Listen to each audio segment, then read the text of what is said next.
how to do the ring formulation step, and then we were just starting to look at the key hasher, right? It converts a variable length value to a fixed length. It takes the keys and convert it into a hash value within the range of the ring, right? And let's look at the code of how to do this.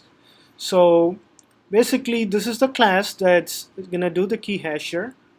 You can see that I set the ring max to be 1024. So that it's gonna guarantee a value that is between 0 to 1024. Okay, so what we're going to do here is we are going to give a key. We are going to give a key value here.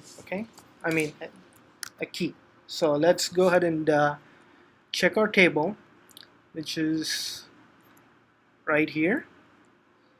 So what I'm going to do is I'm going to copy this name and put it here, which is the signal name, and then I have car ID, which is 2, right? So all I'm doing is I'm combining these two keys together as a string and making it one whole string.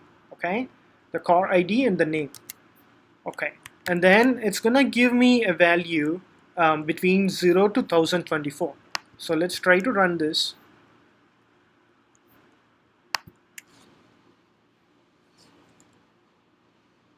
Okay, so you can see the value that's provided by the key hasher is 761. Okay, so the value is 761. Okay, so that's for row 2, right? Row 2. Okay. All right, so the key hasher gave us a value, the hash value, and the third step would be data mapper. Map each data product instance to the corresponding data node based on the hash value of the data product instance, right? Um, the data mapper will check which data node is responsible to store the data. Okay, so basically, if you give a hash value which was generated in the second step, the data mapper will give you the data node which is responsible to store that data. Okay, so let's look at that.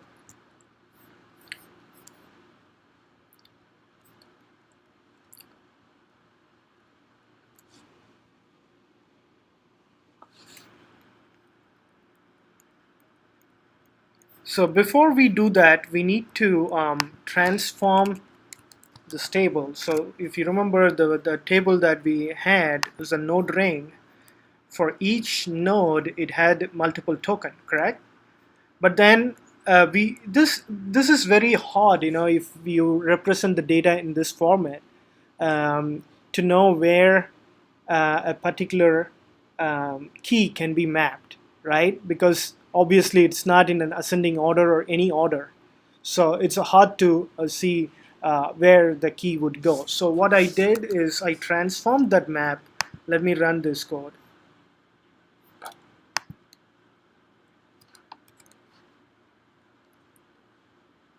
Okay, so you could see that there is a new table here called token master, um, which lists all the node name and their token, right? So node name n3, token 7. So anything between 987 to 1024 would go over here. Okay, so you can see that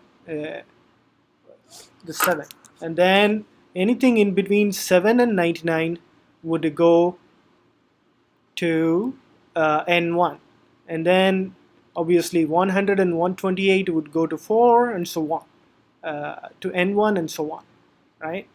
And if you give a key, then it's going to look up this table to see where the data is going to be stored, and this would be done by the data mapper, right? So let's look at the data mapper. Now that this table is generated, I'm going to comment this.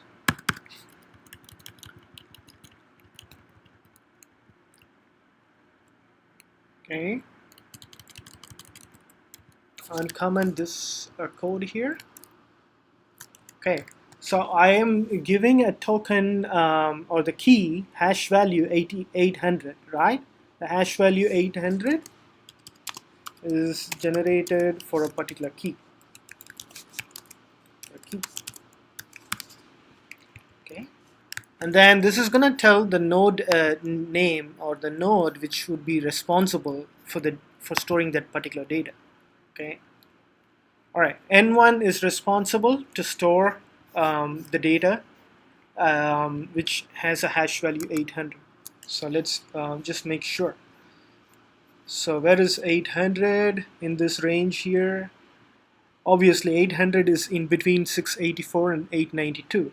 So N1 is responsible to store that particular data. Okay. Just to be sure, let's go to the key hasher. If you remember, the hash value that we got for our second row was 761, right? And I'm going to try that number here to see where the second row would be mapped. Okay, so let's run it. All right, so the second row then is mapped to node 1. Second row is mapped to node N1. Okay, all right. So that's the third step for the data mapper. Finally, all the data product instances will be moved to their respective data nodes. Okay. So again, just to clarify, a data product instance is one row in a table.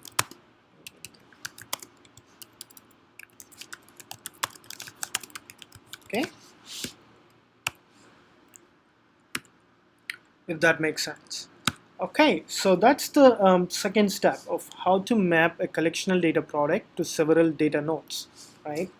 And the next step would be, now that the data is mapped to different data node, how to map the workflow to the data nodes and then reduce or aggregate the results, output results from each data node, okay, into the final output of the workflow. So this is the third step. So this step would allow us then to run the workflow